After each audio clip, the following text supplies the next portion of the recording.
Coming up on News Desk, one person arrested in ongoing demonstration by residents of Medina and environs over better road infrastructure. If the leaders of the demonstration have been arrested, obviously it distorts the rationale behind the demonstration. However, the impact we needed to create, we've created it. Yes. But we'll make sure they release our people. We'll be getting you the details also ahead of the anticipated increase in lorry fares as a result of consistent increases in fuel prices and cooking gas.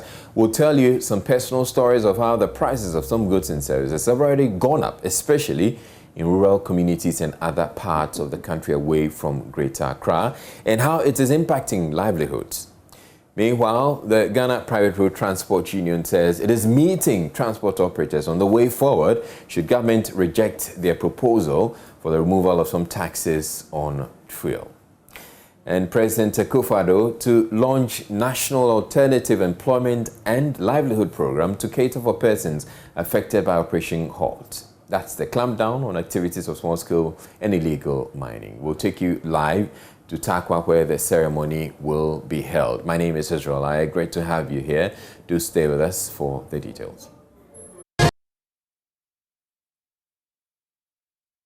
Let's start off from that demonstration by residents of Medina and its environs over poor road infrastructure, where one person has been arrested. We'll take you there live shortly. But first, let's hear from one of the demonstrators. If the leaders of the demonstration have been arrested, obviously it distorts the rationale behind the demonstration. However, the impact we needed to create, we've created it. Yes. But we'll make sure they release our people.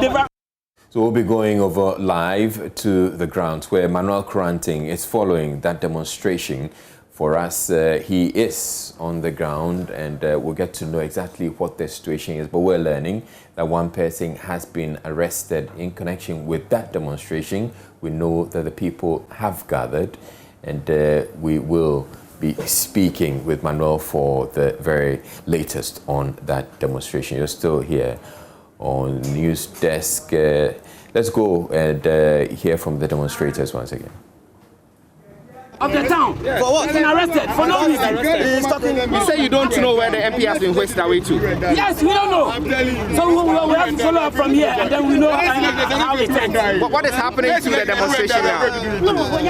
If the leaders of the demonstration have been arrested, obviously it distorts the rationale behind the demonstration. However, the impact we needed to create, we've created it. Yes. But we'll make sure they release our people. They always pay whatever they deserve to pay to the government, but they are not getting the cost to the effect benefit of whatever tax they are paying.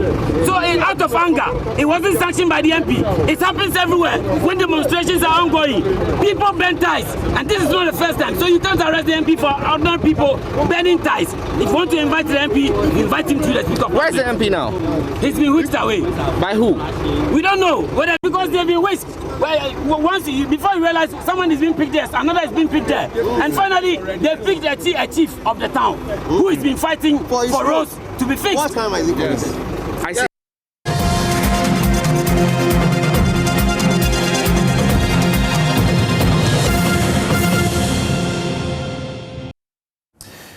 So fuel prices have been increased in recent times, and it's impacting virtually everything. Love Affirm's Mona Lisa Frimpong has been doing some checks in Kumasi and sending this story from the perspective of trotro drivers. Here at Tech Junction in Kumasi, and many people are complaining following the announcement of increase in fuel prices, and transport operators say they are the worst hit following this announcement, and they are complaining that further increment will cripple their businesses. 46-year-old driver Kwame Sani sits in his vehicle awaiting his turn to get his passengers on board. He is worried the day will end without making enough in profit. He is unable to adequately provide for his family.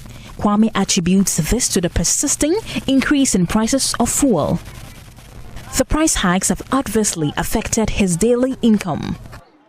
From morning till evening, I can even bought a fuel of maybe, let's say, 120. But now, before closing, I have to buy like 150. So due to the little one I will get out of, that's my own personal one. So that also will still go back to the fuel issue. So sometimes even when I left home, even to my family, for them to even eat, sometimes is a problem. Because due to the car is not mine, it's someone, so I have to go and balance, give the dues to the owner. So without taking the money there, that means the owner will collect the car back. Kwame Sani has been in the public transport business for the past 30 years. The inconsistency in fuel prices over the years worries him the most. The fuel prices now has been increasement without even any announcement. We are not even, until when you get to the filling station, you want to buy a fuel, you see that everything is high. Oh, it's affecting us. Why? Because they haven't increased any money for us for the transportation. Because the little one we should get, that's what we are using to buy the fuel again. Other transport operators who spoke to Joy News are worried about the cost burden of the fuel prices. We buy fuel at a price of 180 cedis and 200 cedis. At the end of the day, the car owners also demand their share, which is between 130 to 150 cedis. At the end of the day, how much profit do we get? Bibia wo be kosoro mam atenga na dey say Akufuado papa say nipa nya de o ma we Akufuado wo patro no ntobi. Everything is expensive in this country. What do our leaders want us to do? They don't even buy fuel. I use all my profit for fuel. It's like I work for the filling station.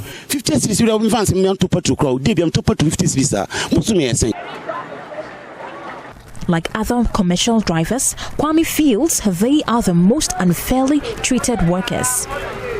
He wants government to intervene. We drivers, it seems like every government, when every government comes, they doesn't even, it seems like we don't know whether we did anything wrong to them or what, we don't know. Begging the government so that may God touches their heart, so that they should help us, so that let the things calm down. Mona Lisa Frimpong reporting. Also, in a very personal story, journalist Justice Bedu went back to Medina community he lived in 10 years ago to do a journey he used to frequent to see how much lorry fares have changed and how people were coping. I am standing at Rawlins Circle at a bus station in the Accra suburb of Medina. It was in August of 2008 that I first took a car from the station. I had just enrolled in journalism school and I was living in this area. Like the people jostling over space in a trotro now as I stand, I used to take a car here. The lorry fare to travel from here to my school in downtown Accra was 45 pesos then. It's been 11 years. I'm Lord and I live at Medina Market. Lord, like me over a decade ago, is a student. These lorry fare issues, it drains me more than even the money that we used to buy food, because, you know, going to Accra or Circle, 37, then coming back to Medina, even the traffic is always different. And then now the fares too. Like a day, you have to, you know, in and out might be 12 cedis or more, much more than what you are going to even spend a day. So yeah, it really affects me as a student because I'm not working, I'm just a student. The journey from Rawlins Circle to Accra hasn't changed much. The traffic situation has slightly improved as road infrastructure has become relatively better. The trotros still look old and rickety. And now the fare is 4 Ghana cedis, almost 10 times what it was 11 years ago. Suleiman Ahmed says he has been driving here for more than 10 years.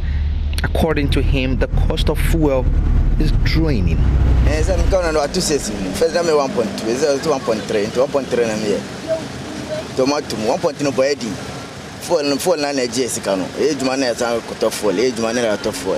have made a stop at the 37 station.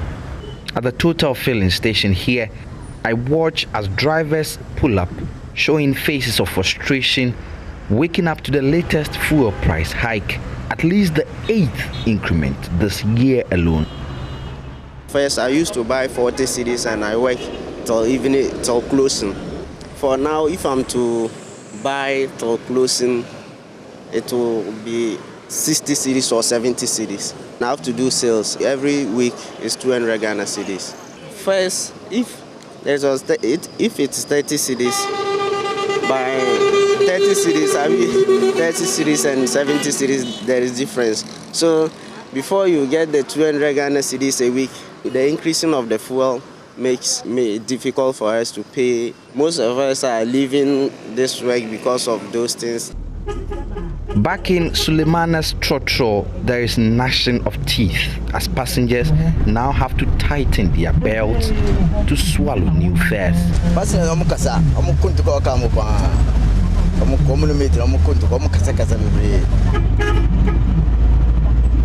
Between the time I came to live in Medina and now, minimum wage in Ghana has gone up from around 2 cedi 50 pesos to just around 12 cedis 50 pesos now. And yet, lorry fares have gone up by more than 600%. This week, new lorry fare increments looms. It is the proverbial tightening of belts, one more painful time. Justice Bedu, Joy News, Medina. Joining us, Bono East Regional Correspondent Nana Sabit also visited some communities in the region where some rural folks say the increase in fuel prices is slowly collapsing their businesses and making life difficult for them. There's more in the following report. Fuel prices are now at record levels due to recent hike in the price of the commodity over the past few months, and the projection from the National Petroleum Authority suggests that there will be a surge at the pumps if all other factors influencing pricing do not change. These incessant hikes has contributed to a higher cost of living for Ghanaians both in the cities and the rural communities. Today, we take a trip to Lalai, an island community in the Sine East district of the Bono East region. Residents here say aside the increase in the price of the commodity, its scarcity continuously make life difficult for the people here. Akri Benjamin Reynolson is a member of the community's Child Protection Committee. We are facing a lot of problems over here because Kulio believes the fuel will not come. When it comes, then they have to pass it some way. Then looking at the drums, taking like 480 Ghana cedis. Now they are taking the drums instead of 480 Ghana cedis as 1,000 Ghana cedis or 800 Ghana cedis. And then we feel say it's worrying us a lot. Yes, it's making life difficult. We are suffering. We are suffering a lot. Fuel doesn't come. If we come to our area here too, unless market day, before they will sell it.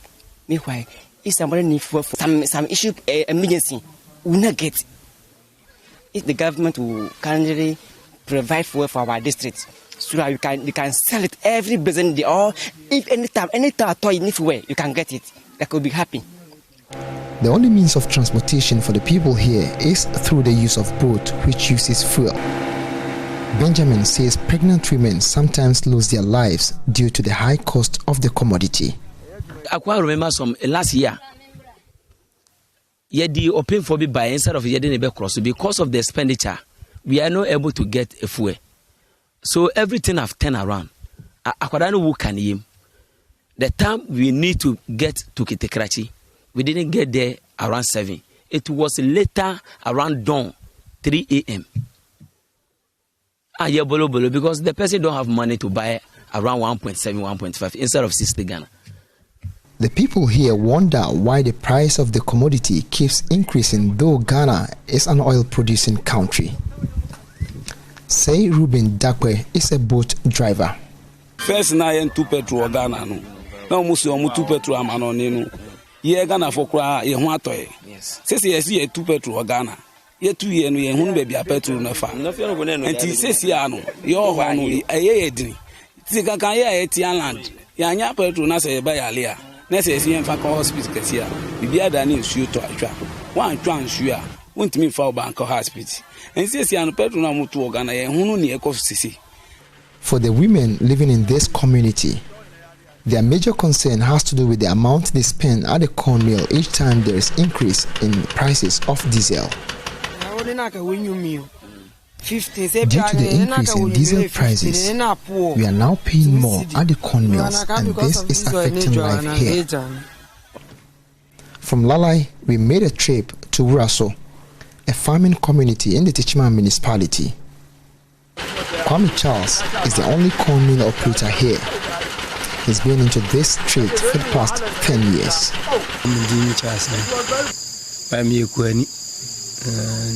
I am a farmer and a corn mill operator as well.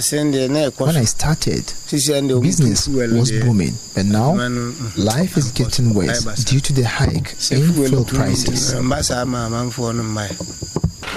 Charles, however, tells me that the increase in diesel prices is slowly collapsing his business.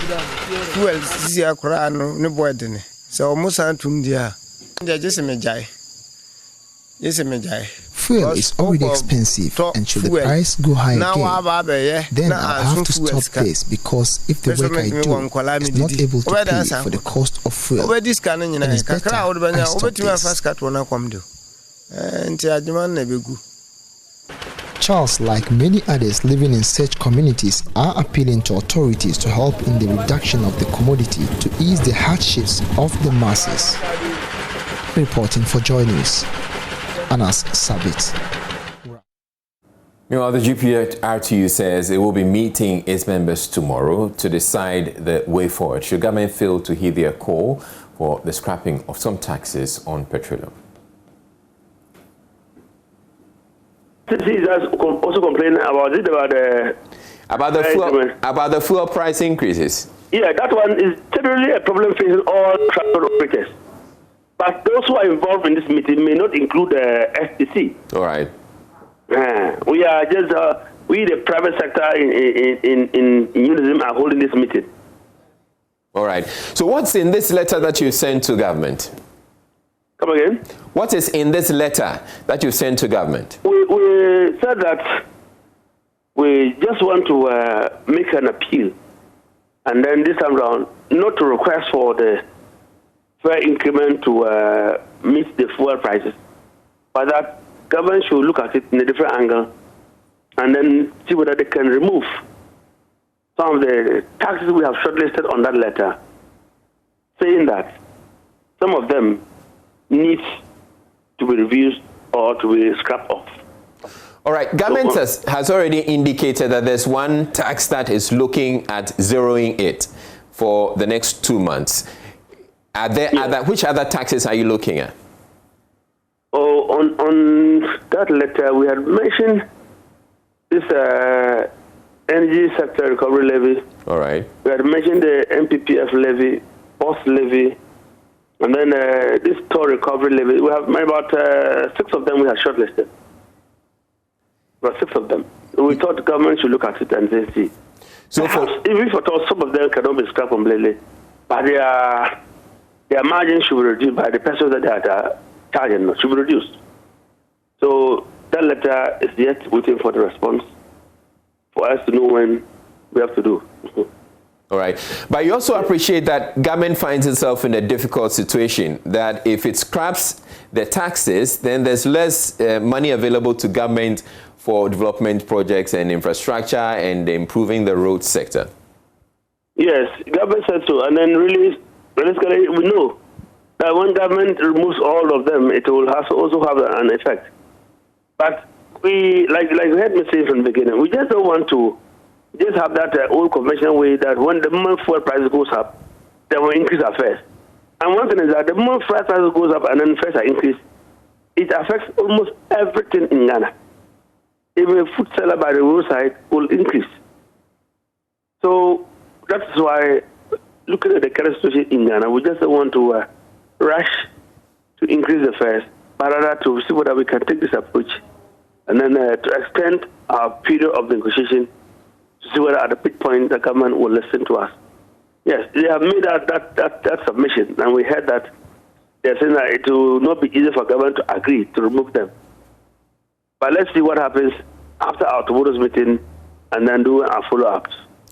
All right, so whilst you're waiting to hear from government, you're saying you're having this meeting with your members. And so what is the conversation you're going to be having with your members?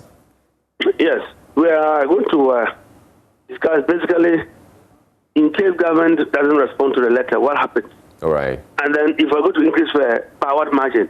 How are we going to do it? And then basically concentrating on the consequential effect of the increase of the fare, whether it will affect our business or not.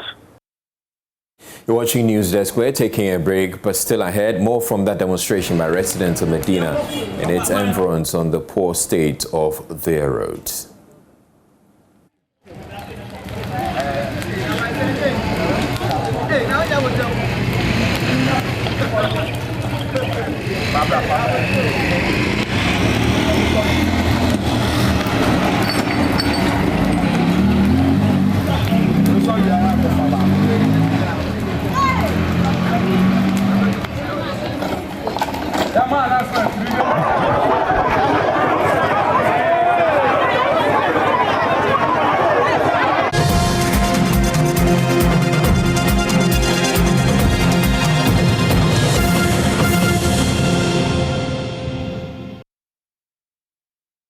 Let's go to that Medina demonstration now, where we understand one person has been arrested. Manuel Kranting is a man on the ground. Hello, Manuel. So we're learning that one person has been arrested. Can you get confirmation as to who this person is? Well, Israel, what we know about this person is that he's a youth leader in Damfa. He's one of the youth chiefs here. We're told that the reason he was arrested is that he allegedly was one of the folks who prevented an initial attempt by the police to pick up the Member of Parliament for Medina, the Honorable Francis Xavier Susu. What we have learned in the past couple of hours since we've been here covering this demonstration is that, well, the demonstration was convened under the auspices of the Member of Parliament for the constituency.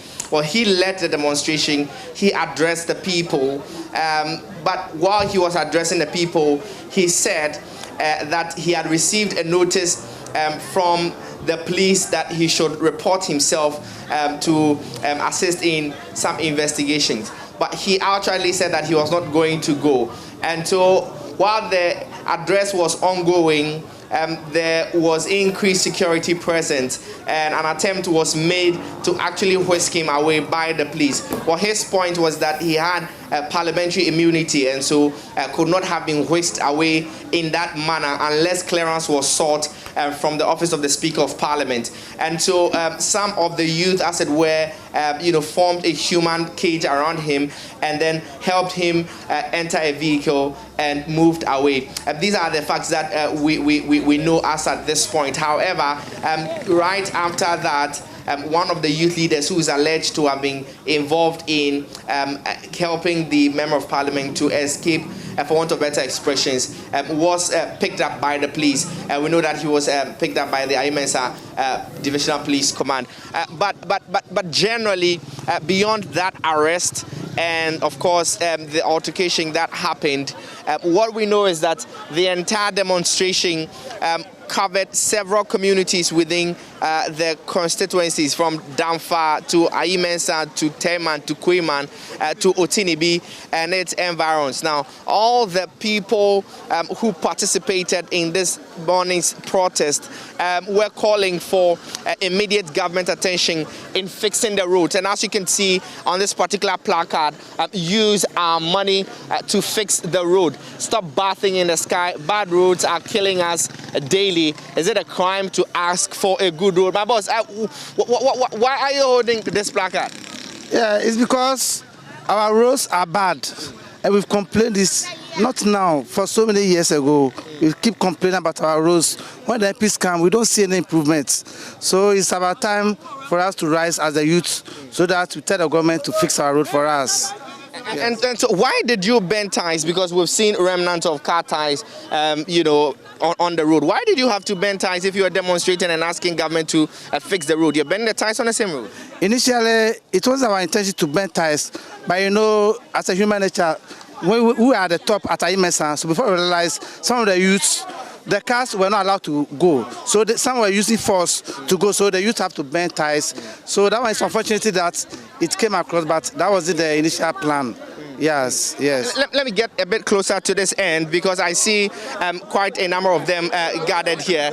My boss, who you su moto road no? Basa mi road driver. Okay. That's all na mukwanso o fra imesa badan fa mba cho akwan nye bako maye. Nti mo ma government on be sure kwa maye.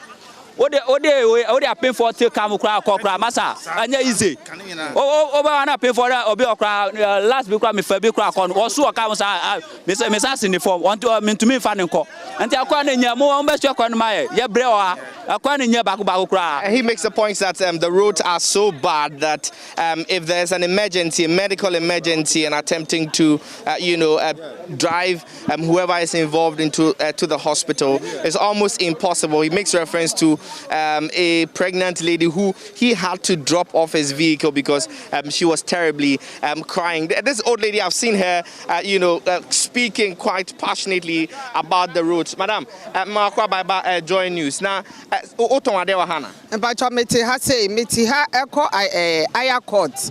Na aya court kwano susukra enya kra fiti amrahia eko ayi mensa no.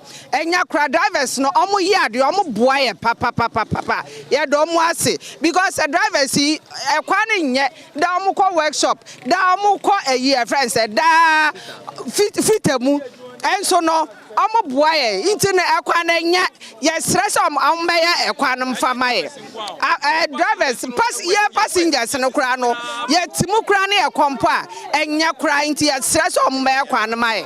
But who said more roads? No, I said me who said gutter, and my cameraman will just pan for you to see.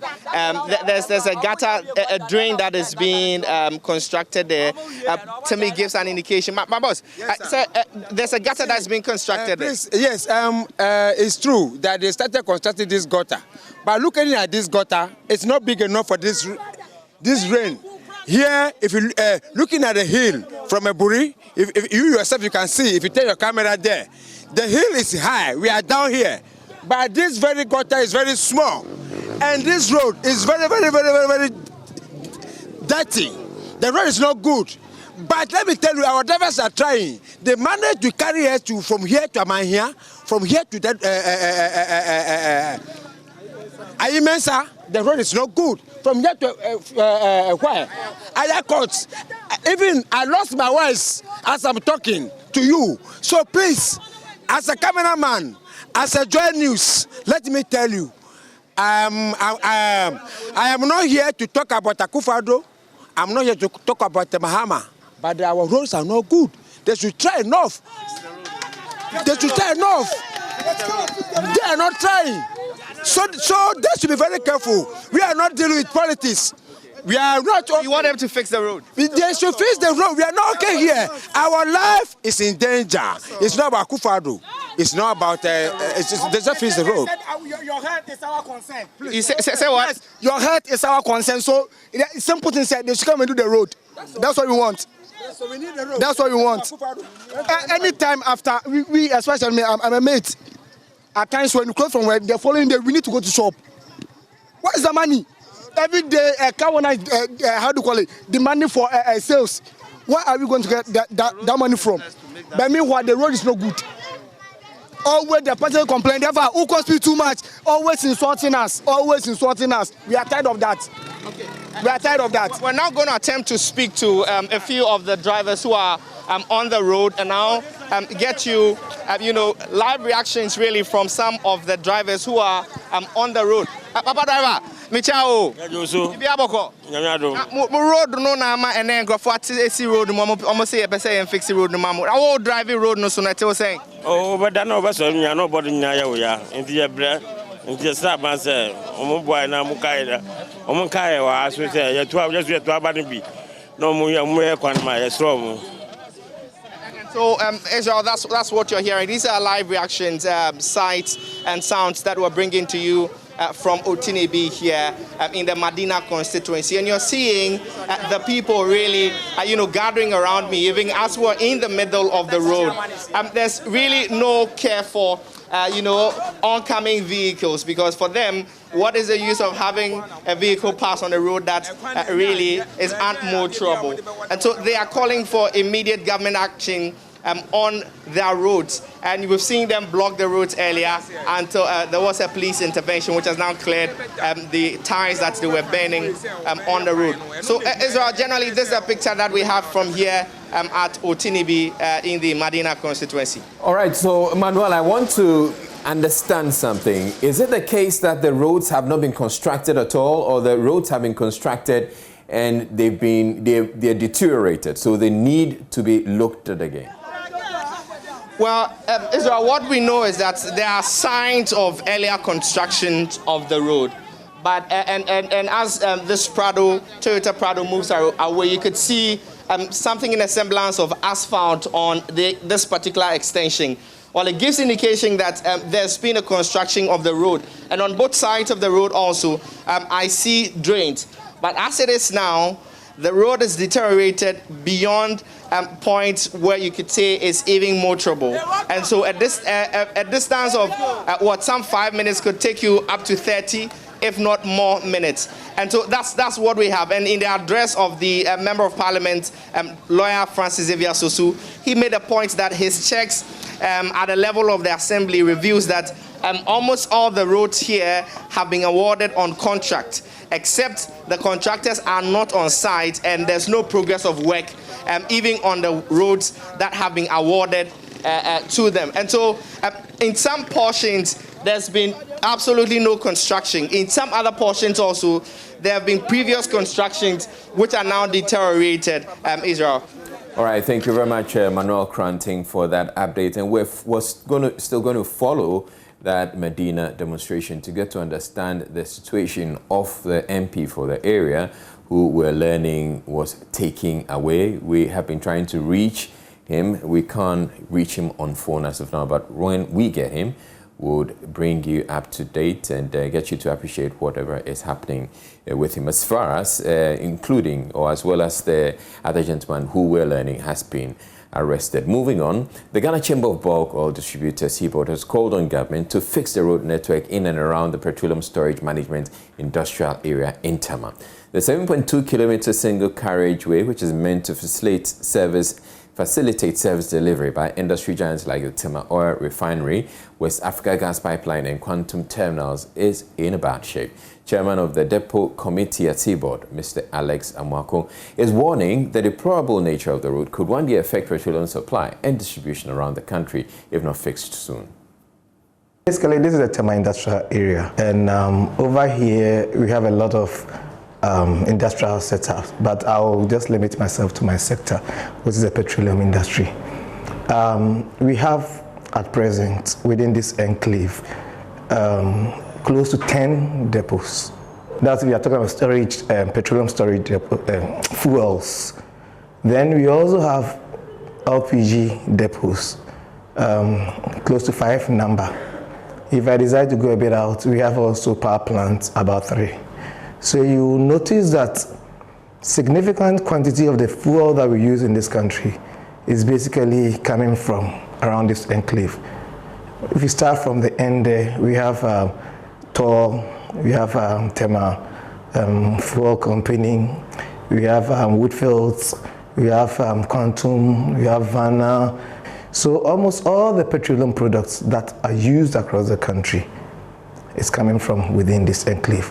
So you have a lot of bulk road vehicles, BRVs, petrol tankers running around the place. And certainly you've seen the state of the road, and it's in a very bad shape. And this has very tremendous effect on the condition of the vehicles, because these vehicles basically break down very quickly because of the bad nature of the road. But even beyond the breaking down of the vehicles, we have the issue of safety also to deal with.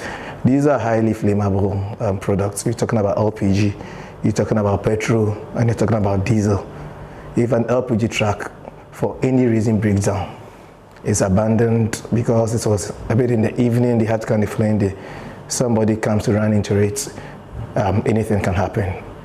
You also have the petrol vehicles. They are going, and because of the nature of the road, the product itself is also playing in the bulk, and that in itself is also impacting the vehicle, can also have other effects on people nearby, and all sorts of things. Quite apart from the industry itself, we have also other industry warehouses and other companies around.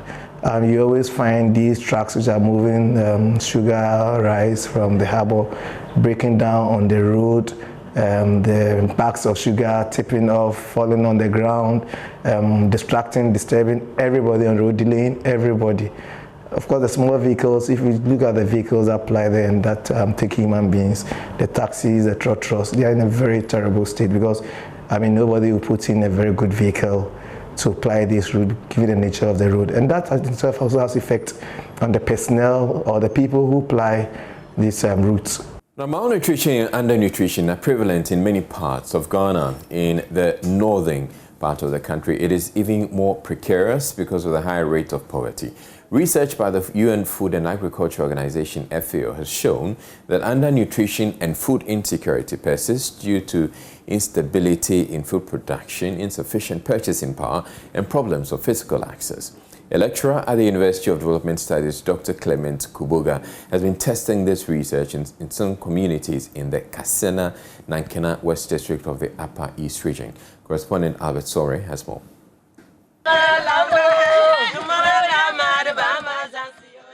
These are women of Pagaburu in the Kasena-Nankana West District of the Upper East Region. 2 years ago, they were mostly unemployed, but today they are engaged in shea butter processing. As part of a community service research conducted by Dr. Clement Kubuga, a lecturer at the Nutritional Sciences Department of the University for Development Studies, the women got some capital with which they started a revolving loan scheme which is helping them in their trade. Either 2 or 3 people, they can take about 2 million, they will go and buy. Others will take 3 million, others can take 5 million and go and buy the nut and come and do it. Every 1 million have an interest. After they finish everything, then they will bring the interest. When we know that the interests are increasing, we will leave them the money for them to use it about 3 months or 2 months before we collect it for the other women to also collect. Dr. Clement Kubuga is researching to establish how the economic empowerment of women in some communities, security situation in the communities. We are trying to use applied research in transforming lives. In this part of the country, undernutrition or malnutrition is really high. And the FOA has it that these challenges are largely due to physical access, and then it has to do with purchasing power. And again, people not being able to produce enough to meet their needs. When you look at women of this nature, so we try to increase their purchasing power by introducing what we call revolving loans. We give money to these women groups, and the hypothesis here is that, or the thinking here is that, when women have access to credit facility, their purchasing power increases, they have access to food, and that translates into their household access to food. Funding for the project was provided by Professor Skinner William through the Rotary Club of East Lansing, Michigan, USA. There are 60 women in this group, but not all of them are here today. They say they are seeing changes in their lives. That it is good for us because we can see that the poverty is not decreasing for us. It's decreasing small for us. Our family, when I get small, that interest I can use it to buy food for them to eat. For the women of Paga Nakolo, soybean farming was the best way to invest the capital they were given as part of Dr. Clement Kubuga's research. On a 4-acre land in the outskirts of the community, they cultivate soya beans in the rainy seasons. This farm is important to us in many ways. It is helping us to make some income and also provide food for our families. And this is really good for us. If the fund could be increased, I am sure many women will join us and life will be better in our community. At the Pagasaka community, the women have a community microcredit scheme running, but they also have a soya bean farm and a small poultry farm. Mary Baniwe is the leader here. When we sell the soya beans, we take that money and give loans again. If your child is going to school and you don't have money, you will come and collect. If you're going to farm and you don't have money, you will come and collect that money and go and buy fertilizer and start the farming. Then you will bring the money back. The chicken too, it gives us a fertilizer. That the fertilizer that we use to farm this rice, and it's nice like this. We sell some and then we use some to prepare our food and then the eggs. This increases their purchasing power and therefore improves the food security situation in their community. Preliminary results indicate that having access to credit and being managed by community members can improve household food security, and again it can improve micronutrient intake. Undernutrition and food insecurity in communities are largely due to poverty. However, with well-planned economic interventions at the community level, significant improvements can be made towards having more food-secure households and communities. Albert Sorry, Joy News, Paga.